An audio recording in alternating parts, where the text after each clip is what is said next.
Que la paix et la grâce de Dieu soient avec vous tous, mes chers frères et sœurs. Aujourd'hui, nous allons lire Matthieu 4 du verset 1er jusqu'au verset 6. Nous allons prier avec la grâce de Dieu. Merci Jésus-Christ, merci Yahweh, merci Tout-Puissant pour tout ce que tu as fait pour cette semaine, pour cette journée et pour la famille, pour ma famille que tu as protégée aujourd'hui et hier, avant-hier, pour toutes ces grâces et toutes ces bénédictions que tu as fait pour nous.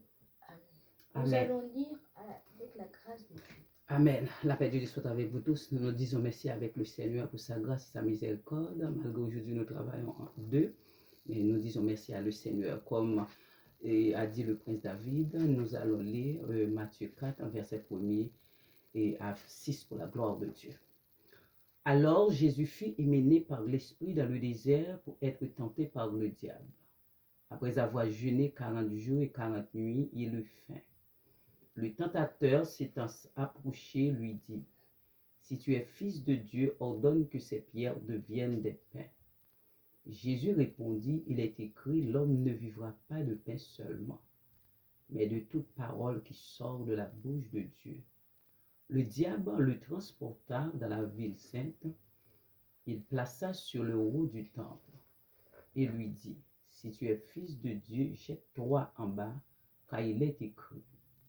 Il donnera des ordres à ses anges à ton sujet, et ils te porteront sur les mains, de peu que ton pied ne heurte contre une pierre. » Parole vivante du Seigneur. Amen. Amen.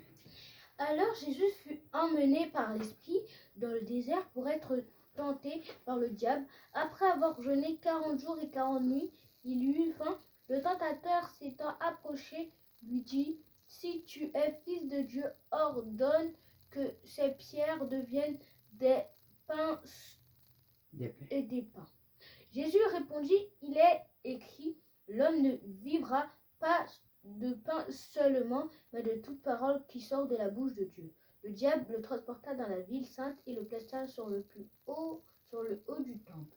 Il lui dit, « Si tu es fils de Dieu, jette-toi en bas, car il est écrit, il donnera des ordres à ton sujet, et ils te porteront sur les mains, de peur que ton pied ne heurte contre une pierre. » Amen. Amen. Alléluia.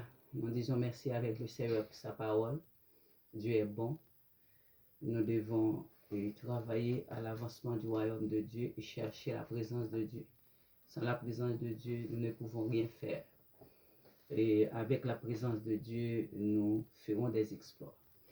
Et dans le verset 1, il a dit que alors Jésus fut amené par l'Esprit dans le désert pour être tenté par le diable. Vous le savez, Jésus-Christ, quand il était sur la terre, il était le Fils de Dieu et le Fils de l'homme. Ça veut dire qu'il a eu un travail spécial, un travail spirituel et matériel. Il était présenté comme humain, mais Jésus-Christ, c'est un esprit qui a venu sur la terre pour nous sauver et nous délivrer. Et après le baptême de Jésus-Christ, Dieu a ramené Jésus-Christ, qui est son corps, dans le désert pour faire face avec Satan le diable. Et vous le savez, et Satan, il n'a pas de problème avec le nom de l'Éternel, Jéhovah, El Shaddai, Elohim. Non, il n'a pas de problème avec leur nom comme ça. Mais avec le nom de Jésus-Christ, c'est une épée à deux tranchants. Dieu a ramené Jésus-Christ, son Fils, qui est son corps, dans le désert pour tenter par le diable. Nous allons plus loin pour voir. Verset 2. Après avoir jeûné 40 jours et 40 nuits, il eut faim. Oui, c'est vrai, parce que jeûner, c'est ne pas manger et ne pas boire et rester en contact avec Jésus. C'est bien, mais c'est difficile parce que un homme ne peut pas vivre sans manger, mais quand il est avec Jésus, il peut survivre. Verset 3. Le tentateur s'étant approché lui dit, « Si tu es le Fils de Dieu, ordonne que ces pierres deviennent des pains. » Comme il avait faim et que Satan le savait très bien, il a tenté pour qu'il n'ait plus faim et qu'il l'obéisse. Il lui a dit de transformer les pierres qui étaient à côté de lui en pain. Comme ça, sa faim disparaîtra. Mais le problème, c'est qu'il obéira à Satan, alors que c'est Satan qui doit obéir à Dieu. Verset 4. Et vous les voyez, l'explication du prince David, Satan toujours à la recherche des hommes et de Jésus. Des femmes, des hommes et des femmes qui ont des difficultés. Mais Jésus, il n'avait pas de difficultés, il n'avait même pas des problèmes, mais une puissance hors norme. Donc il a essayé de le tenter pour qu'il ait des difficultés, pour qu'il réussisse à prendre le Fils de Dieu et qu'il échoue à sa mission sur terre. Oui, mais comme Satan, il a vu Jésus avec un corps humain, est-ce que tu comprends? Il s'est dit que peut-être il pourrait l'avoir. Et de tenter Jésus, de dévier Jésus dans sa mission. Ouais. Et ça fait, nous devons toujours, comment dire, à la surveillance, parce que Satan cherchait des cas. Il a des projets pour surveiller, pour trouver des moyens nécessaires quand nous avons des problèmes, des difficultés, est-ce que tu comprends, pour filtrer son corps.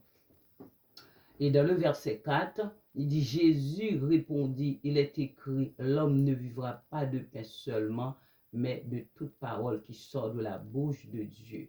Nous, dans le verset 3, le prince David a dit, Jésus a le pouvoir de faire les pierres deviennent des pains.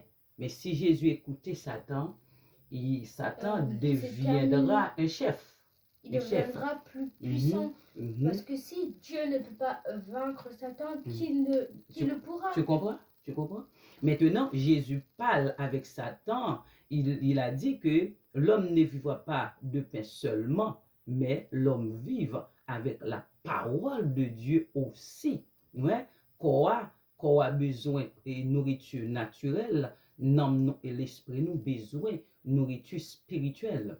Et malgré Jésus-Christ est jeûné, Jésus-Christ n'a pas été poussé Satan par les jeûnes, mais Jésus-Christ a poussé Satan par la connaissance de la parole.